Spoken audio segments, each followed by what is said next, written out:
We like to call it the Supernatural Hour. And now, our hosts. Hey, welcome to the Supernatural Hour podcast. I am your host, Raven. This is Emmett. And I'm Chad.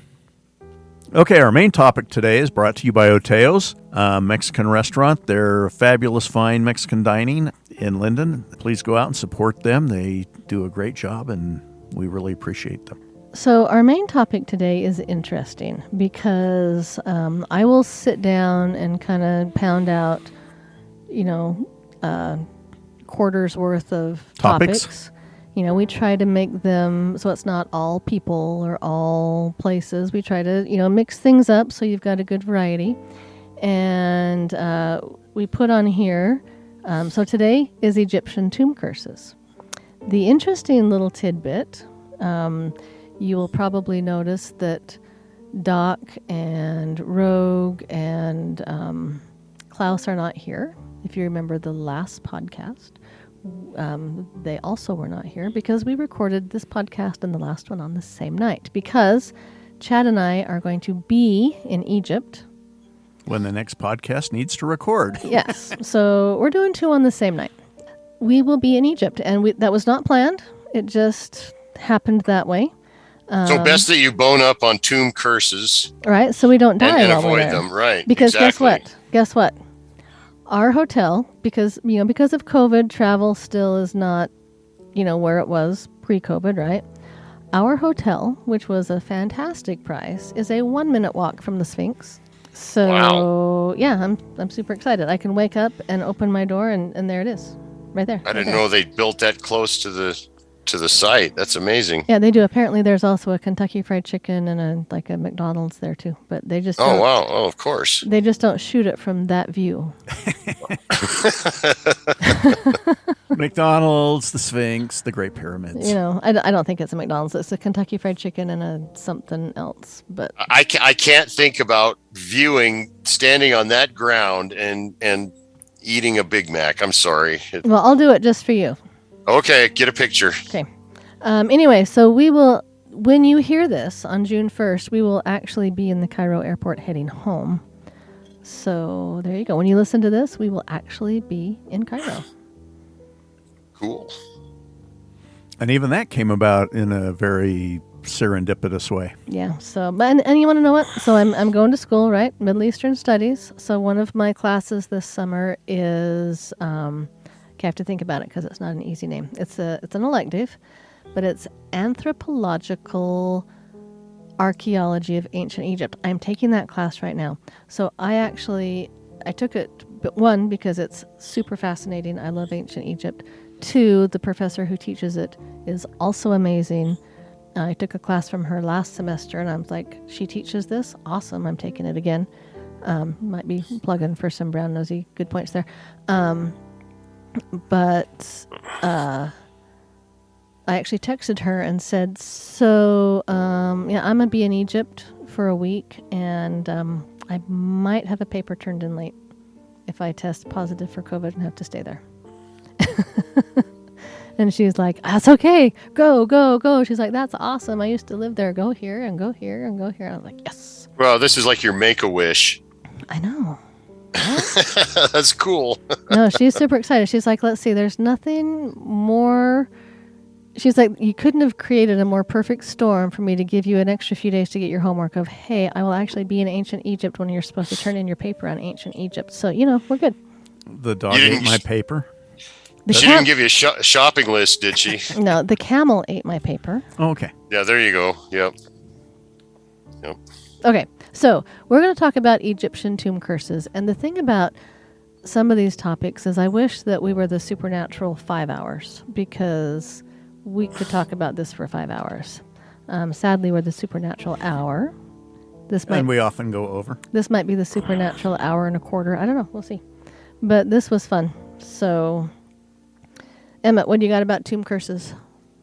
Well, I see something called the Pharaoh's Curse, but of course, I also see about half a dozen other ancient Egyptian curses. Oh yeah, I'm gonna read you some, but Okay, let's hear what you've got on the different types of Egyptian curses, because I always thought there was the one, and I mean I knew about the they thought it was the same thing when they opened that Polish emperor's tomb, but that turned out to be like a fungal infection, but it's never been determined what caused the Pharaoh's curse. It's still totally unknown, right?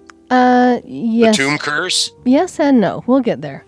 Okay, So- well let's hear the different types, because Okay. that surprised me. Do you have a list? I do not have a list.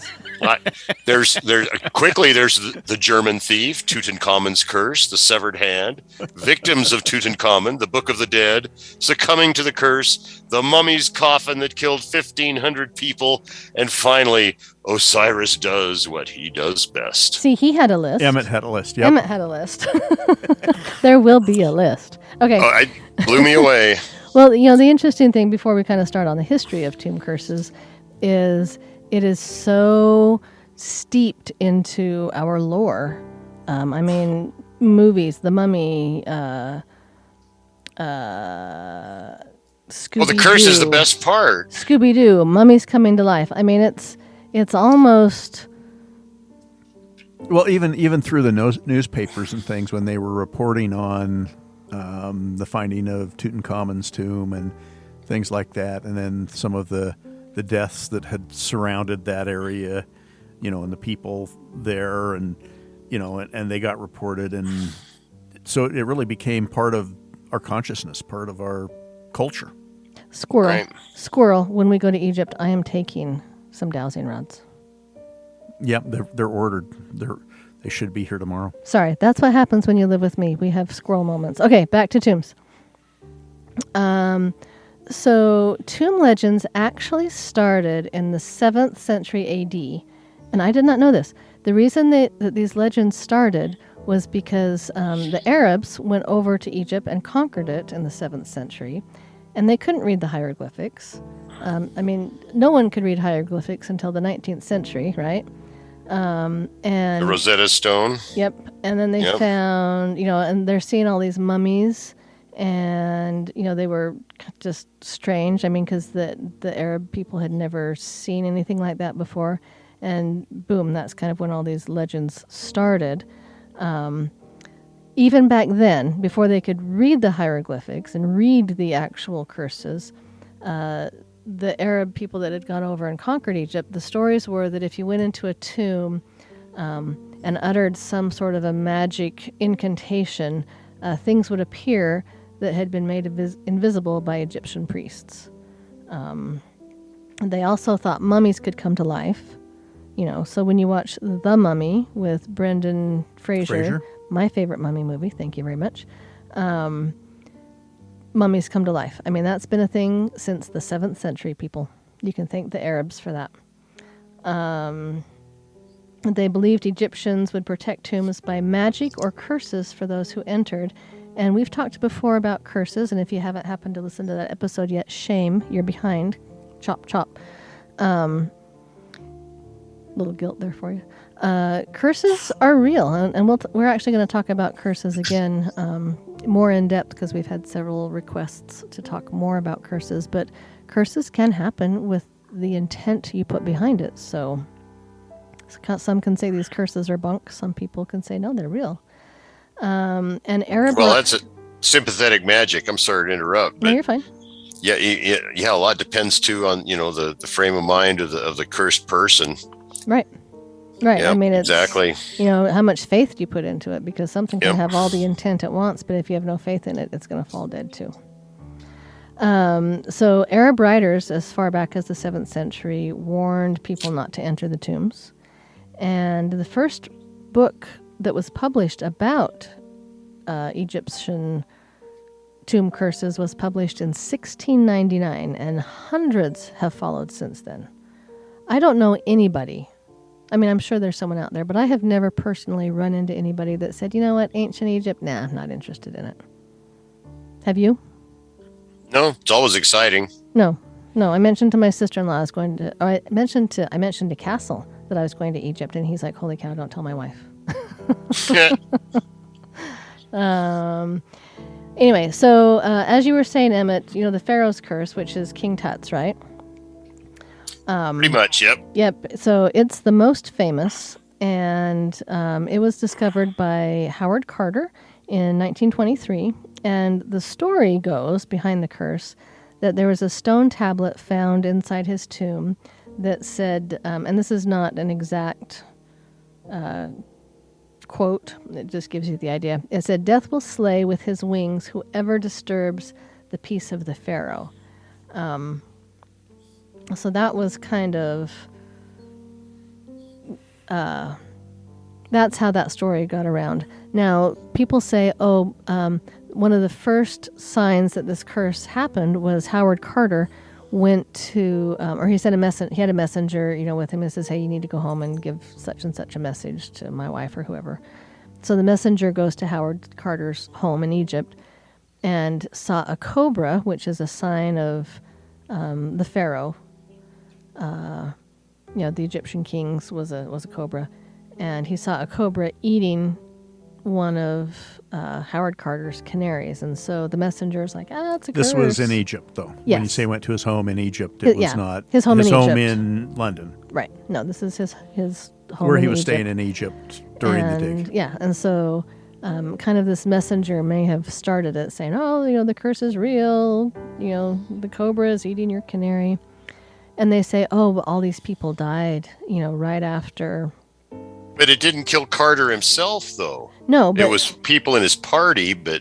Right. See, he lived to be almost 70, and he died of Hodgkin's lymphoma. Yeah. But they said they don't really think that there was a curse because there were 58 people in that party that went into the tomb, and only, I think they said... No, it was a little bit more, like 7 or 8. Oh, okay. Only 7 or 8 people died. Yeah, Lord Carnarvon, who was kind of the patron, the guy that helped fund the expedition, he did pass fairly quickly after the tomb was open, though. Yeah, no, there were I think it was 12. There were 12 weeks.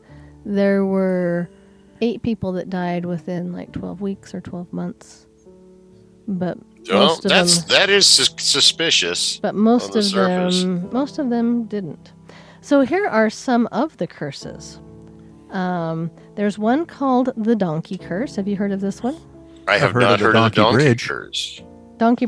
No bridges. There are no bridges. Okay. So the donkey curse is pretty simple. It was whoever disturbs this tomb will be raped by a donkey. Stay away from that tomb. Get pretty short and sweet. There's one for a tomb by Amenhotep. This is actually a pretty long list. This one is if you disturb that tomb, you will lose your earthly possessions and honors. You will be incinerated in a furnace. You will capsize and drown at sea. You will have no successors, receive no tomb or funerary offerings. Your body will decay, and they will starve without sustenance, and their bones will perish. How can you both burn in a furnace and drown at sea? You know, I think that he just was really, really serious about don't mess with his stuff. Covering all the bases. What? You're not by a fire? Well, then you'll drown. And I kind of figured it'll find you. Do you remember the saying? This was really popular when I was in high school, but like, we'll shoot you. Look, let's see, how did this go? We'll kill you and bury you, and then we'll dig you up and kill you again. Do you remember that? Yeah, something like that, yeah. That was a really popular saying. Because you want to make sure. You're going to make sure they're good and dead. Yeah, so I think he just wanted to make sure that you just stayed away. I get it. So there was a curse of a coffin by a fellow named Serenput the First. It says, anyone who takes from this offering statue, so it's more like a statue, his arm shall be cut off, his neck shall be twisted like a bird, his office shall not exist, the position of his son will not exist, his house shall not exist, his tomb shall not exist, God won't accept his offering of bread, his children will fry in the fire, his corpse shall not be buried, I shall be against him as a croc on the water, as a serpent on earth, and as an enemy in the necropolis. Wow. Tell us how you really feel. Right? Yeah. That sums it all up. Couldn't be worse for an ancient Egyptian. Yep. Going back to Tut's curse, again, it was kind of back in the spiritualist-ish movement times. Mm-hmm. The early 1920s. Mm-hmm. And Conan Doyle, Yeah. like we talked about before, in our last podcast, about the fake photography. Was into that. He was into that, but spiritualism. He was an occultist, and we also know Sherlock Holmes, the author of. He really spread the word about these curses. He kind of thought that was pretty cool, and so he popularized it. And again, let's talk about what occult means. That it's hidden. A lot of people take occult to mean evil, but the meaning of occult is actually just a hidden truth. And so just because something is occult doesn't necessarily mean it's evil. It can be. It can be. Depending on how you use it, how you define it, what you do. But yeah, occult is not necessarily an evil thing. It can mean just hidden or secreted. But he wrote a short story called Lot Number 249. And he called he meaning Conan Doyle, he thought that the tomb curse was an evil elemental. Is what he thought. Like a djinn or something, or yeah. Wow. Yep. And I found my little notes. It says that the Pharaoh's King Tut's curse says it was debunked, and I mean, take it for some people believe it, some people don't. But one person said it was debunked. Only 8 people died within a dozen years of opening the tomb, and there was 58 people present. And that falls within statistical norms? Yeah. Okay. But, you believe what you believe, so... Yeah. If you're listening to me and you're going, no, it wasn't, it was totally a curse, rock on. Makes a good story. Run with that. So, as far as, the types of curses... researchers say most curses were most likely mind games. Metaphysical, pretty much if you, right. If you mess with my tomb, you're going to get raped by a donkey, stuff like that. Well, and a lot of that, the power of suggestion can be very powerful. And like you say, when you talk about any kind of curse, the idea, do the people, on the receiving end of the curse, and in the case, might be the people coming in, see that, do they believe? And right. Then do they internalize that and cause those things to happen to themselves? Right. But some of these curses were actually physical, such as booby traps and poisons that, caused actual deaths. Some of the tombs were just sealed so tightly, bolted, blocked to where people just had difficulties trying to get to the tomb. There was hidden holes that people fell through, trapdoors, wires. And as far as that, and I didn't know about this. I had heard of tombs being opened and just bacteria being in the air causing some health problems and death. Right. But they actually covered the floors in a metallic hematite powder. And if you inhale too much hematite powder, it can kill you. And, when I Mercury poisoning. Yeah, and when I hear of this, I think, oh, this is stuff back in the old days. We don't have to deal with that anymore. Well, do you know who Zani Hawass is? No. No. So, Zai Hawass is an Egyptologist, and I think he's like the head Egyptologist. Okay, in I've Egypt. seen him on a number of different... Yeah, when you watch documentaries, he's the fellow that you have to He's the main guy to everything get everything through. cleared through. Yeah, he's like the head of the antiquities departments for Egyptology. He entered a tomb in 2001, so just a little over 20 years ago, and they found a sarcophagus buried in 8 inches of hematite powder. They had to call off the dig, and they couldn't come back. They had to reschedule when they were all able to go in with hazmat suits and respirators. Wow. So, yeah, the ancient Egyptians did not want you messing with their dead.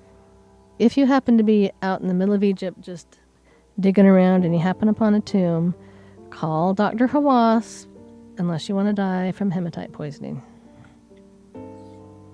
We'll remember that when we're there. I will. I'll remind you. Because I'm going to go digging. Wow, that's totally new to me. That's Yeah, cool. I hadn't heard that before. And like I said, that's Wow. super recent. So That makes sense. They were buried with great riches. They didn't want it pilfered. yeah. Well, and then for them, it wasn't even just the riches. They believed that they needed that to go into the afterworld. Right. They had a use for it. Yeah, they thought that they would be using it. So it was very, very important for them.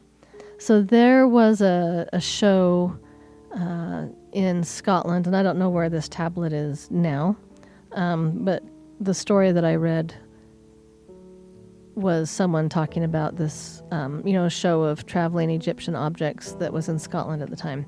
And it's a tablet. They say that finding these curses is actually kind of rare. The way that it's been built up, you think that every single tomb is just covered in curses, but they're actually kind of rare. And it's even more rare to find the curse, right? Mm-hmm. Still written, because when they first started doing archaeology, people would just take stuff, and they'd find it and they'd take it home. And Yeah, it's all over museums all over Europe. if it wasn't museum quality, they would just Take it toss home. it to the side. I wrote a whole paper on this just last week. So there probably were more, but we don't know where they are anymore. And this one is actually it's rare because in the hieroglyphs this is written out. It's not very big. They said it's about the size of 2 or 3 bricks, just standard house bricks. It's a clay tablet. And it says, "I speak to those who find this tomb. Pass." So, pass by it. "Watch out not to take a pebble. The gods who rest are strong, even if their pebbles are taken. Find your own place. He who defiles will be reproached." And this is what I thought was interesting. And this is exactly what it said. "He who defiles will be reproached very, very, very, very, very, very, very, very much." They used 8 veries. Wow. For emphasis. And it's Egyptian, so it was probably Katir, Katir, Katir, Katir, Katir, Katir, Katir, Katir, much. I don't know I much. guess they didn't have bolding. They didn't have what? Bold. Probably Bold not. font. Just, For emphasis. carve it extra deep. Were the curses ever chiseled off, just thinking maybe that would take away their power? Or I guess not. If they find it, it's there. Yeah, I mean, because would chiseling it off be defiling the tomb, and then you are cursed?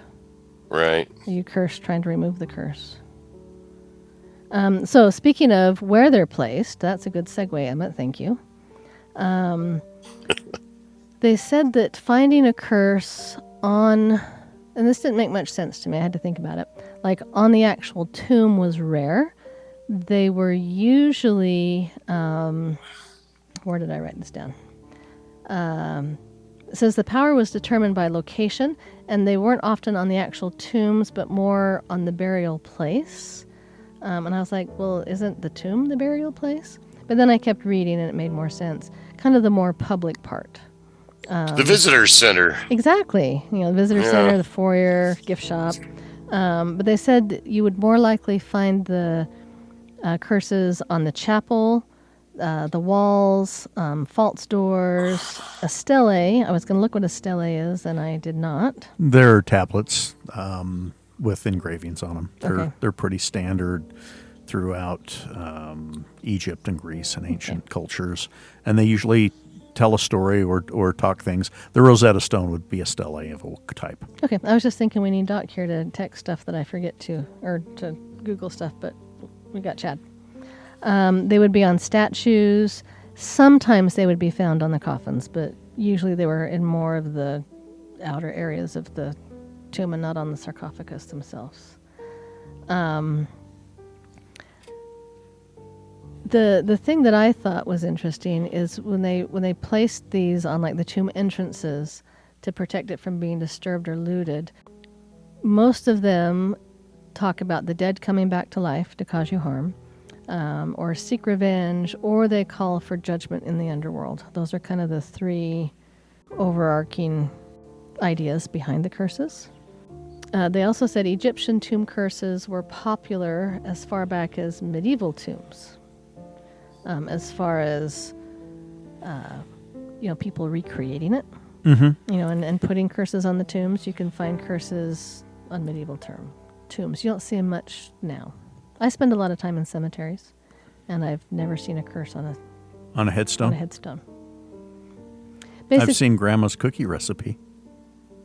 I've seen some interesting headstones, but I've not yet seen a curse. You know what? Check out just a civil Egyptian cemetery and see what's there. Oh, we're going to go to one. You know that, Definitely. right? That'd be cool. We have a driver, and I'm going to tell the driver, take me to a cemetery. And he'll point to the... Actually, did you know that the pyramids were not tombs? Not? They were not tombs. Everyone thinks they are, but they're not. Anyway. We're not sure what they are, but they're not tombs. Landing bases. As I dug around, looking for interesting curses to relay, I found one thing that was really interesting. That they weren't so much curses like to actually curse you, but if you look at other Egyptian documents of the time, they were almost written in a legal structure of how they did their legal things at the time. So it was almost more like a no trespassing sign. Not so, it really kind of I guess at the time their legal documents were very if-then based. If you do this, then this will happen. So basically, they're just old-fashioned no trespassing. If you trespass here, I will do this. Mm-hmm. And to us, it seems like a curse. If you open this tomb, all these bad things will happen to you. But for them, it was pretty much, hey, just leave this place alone. Stay away. Standard regulatory signs. Yep, they go visit the mortician, they pick out the coffin, they pick out the flowers, they pick out the words for their if-then statement, and have lunch of ham and green jello at the church afterwards. That's how it works, right? Funeral potatoes. I think so. If you're We've not got a curse catalog, you can just pick any curse you want. If you're not from Utah, after the funeral, there's a luncheon at the church provided by the ladies in the congregation, and you have ham, funeral potatoes, and green jello. And funeral potatoes are delicious. And we have a bag in the freezer right now. Yeah. They're commercially available. I have seen funeral potatoes on menus at Utah restaurants. If you're listening to this and you've never had funeral potatoes, Google it, make them. They're amazing. Green bean casserole. Okay, so that's all I have for this episode. We will tell you about Egypt in the next episode. Next episode. I didn't know it was such a wide topic. Honestly, I thought it was almost a Hollywood product, but that's cool. The thing about topics is sometimes I pick a topic and it is hard to find enough stuff to fill an hour, and then it seems like there's a lot of topics where it's like this needs to be like a 5-part series. But that's okay. It just means we can talk about it again one of these days and talk about it. You just start to pick it apart and things come out that you didn't even think about before. I know. And it's like, why is this podcast only an hour? That's as long as I can go without going to the bathroom. Right. Me too. Yeah. Well, that was an interesting topic on the Egyptian tomb curses and curses in general. Alrighty. Well, I think that is it for us tonight. Thank you for being here with us. And we will talk to you again next podcast. Stay spooky, my haunty friends. Bye-bye, everybody. Hey, have a good night, everyone. You've been listening to the Supernatural Hour at AdvancedParanormal.com. The Supernatural Hour is part of the Radio Ronin network found at RadioRonin.com. Copyright by Advanced Paranormal Services.